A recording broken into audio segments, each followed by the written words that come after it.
Hello welcome to my blog guys.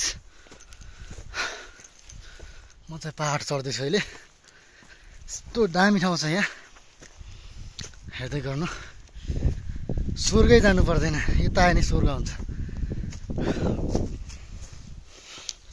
यो चाहिँ अहिले घाँसहरू चाहिँ सुकेर हो, हरियाली हुँदाखेरि चाहिँ एकदम राम्रो देखिन्छ त्यो पहाड।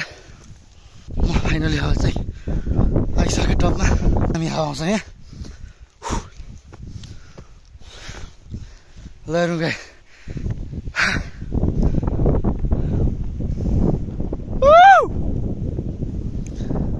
आउनु आउनु।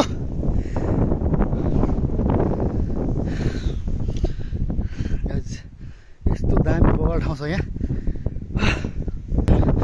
म त त्यहाँ जान्छु, त्यो टपमा जान्छु। त्यहाँदेखि उतापट्टिको अर्को पनि छ टप। लड्यो भने चाहिँ डेन्जरै हुन्छ क्या गाइस। म चाहिँ डाँडा आइसकेको छु। यहाँदेखि तल चाहिँ राम्रो भ्यू देखिन्छ, पुरै भिरै भिर छ चारैतिर। तर ठाउँ चाहिँ एकदम दामी छ।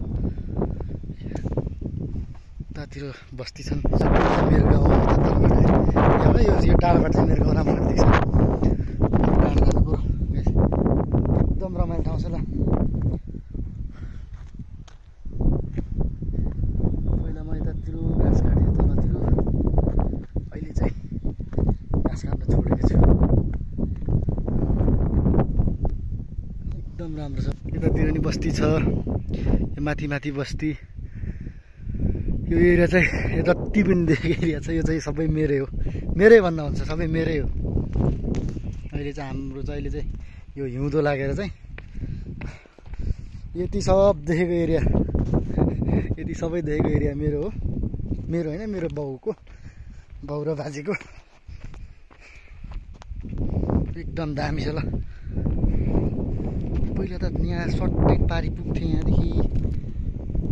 लड्यो भने फेरि फाइनली यो डाँडा पनि आइपुगेँ। यहाँदेखि लड्यो भने त कहाँ पुगिन्छ हो, बाँचिँदैन। लड्यो भने चाहिँ एउटा ब्रदर आउँदै हुनुहुन्थ्यो, कता जानु हो मेरो हावा लडाउँछ। उयो तलको चाहिँ सबै यो चाहिँ मेरो गाउँ हो। उयो तलको सेतो जस्तो चाहिँ मेरो घर, यो अङ्कल घर। त्यो तलको पनि मेरै घर हो। हाम्रो चाहिँ तिनवटा घर छ हाम्रो चाहिँ। यतातिर देखेको चाहिँ मेरो होइन, यो कसको मलाई थाहा छैन। त्यो डाँडामा चाहिँ हरियाली हुँदा त कस्तो दामी देखिन्छ। तर अहिले चाहिँ यो हिउँदो लागेर सुक्खा सुक्खा सुक्खा देखिरहेछ। अब 1-2 महिनापछि आउनुपर्छ यहाँ, मान्छे यतै बस्नु खोज्छ। एकदम दामी छ। एउटा ब्रदर, ओ ब्रदर नआउने तपाईँ जान्न, तपाईँ मसिन आउँछु। म नि भिडियो बनाउँदैछु के। उहाँ चाहिँ साइकल यात्री, होल नेपाल साइकल गरे हुनुहुन्छ। उहाँ पनि छक्क पर्नु भयो होला, तराईको मान्छे यहाँ आएर कस्तो ठाउँ आइपुगेछु भनेर सोच्दै होला। एकदम आउँछ। त्यो ब्रोलाई चाहिँ मैले अस्ति म काठमाडौँबाट आउँदाखेरि तर के अरे कुरकोटमा भेटेको थिएँ। कुरकोटमा साइकल मान्छे सबै बोकेर आएँ मैले बाइकमा। त्यो ब्रोलाई चाहिँ ब्रोले पनि मोबाइल हराएको छ अरे भर्खर, मोबाइल किनेर आएको छ। अब गाइस म चाहिँ त्यो डाँडा जान्छु। अब त्यो डाँडा जान्छ, त्यो डाँडाबाट यस्तो दामी देखिन्छ भ्यू। गाइस म चाहिँ अब त्यो पल्लो डाँडा जाँदैछु। त्यो पल्लो डाँडादेखि कस्तो भ्यू देखिन्छ हेर्नु। पहिला चाहिँ म यतातिर घाँस काट्ने गर्थेँ, अहिले चाहिँ काटेको छैन, धेरै वर्ष भयो। यो चाहिँ हाम्रै हो, जति पनि छ यति देखेँ जति। तल पनि टन्नै छ हाम्रो। यो चाहिँ घाँस गाई भैँसीलाई खुवाउने। पहिला त धेरै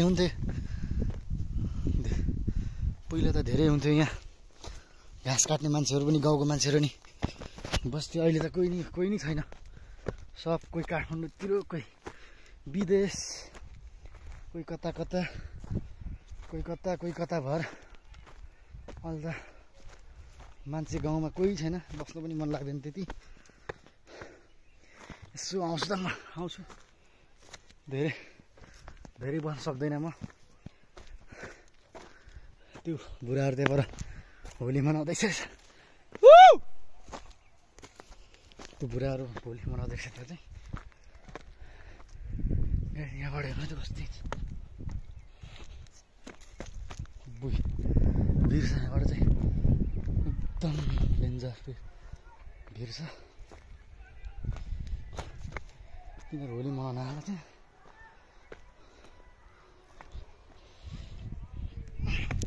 यस्तो बाटो छ। अझ हामी पहिला घाँस काट्थ्यौँ कि ठाउँमा चाहिँ रमाइलो हुन्थ्यो, मान्छे नि हुन्थ्यो। अहिले त कोही पनि छैन। भिर त साह्रै डेन्जर भिर।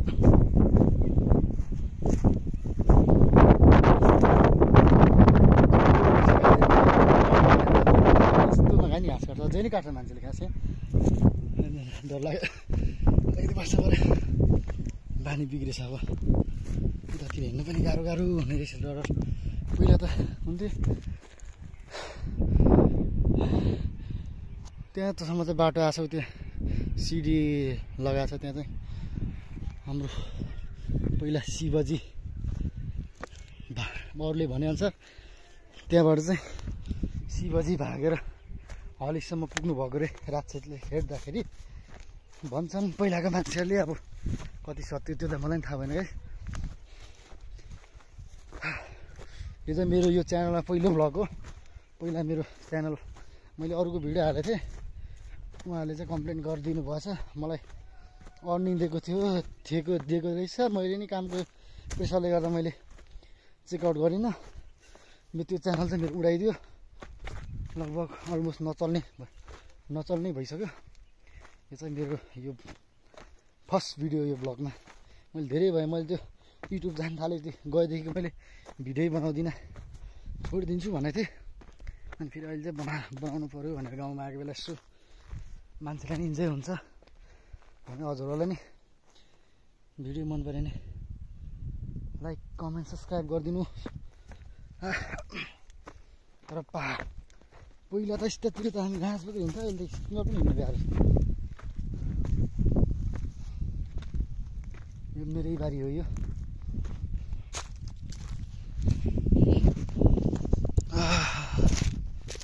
हरियालीमा त राम्रो हुन्छ अहिले त।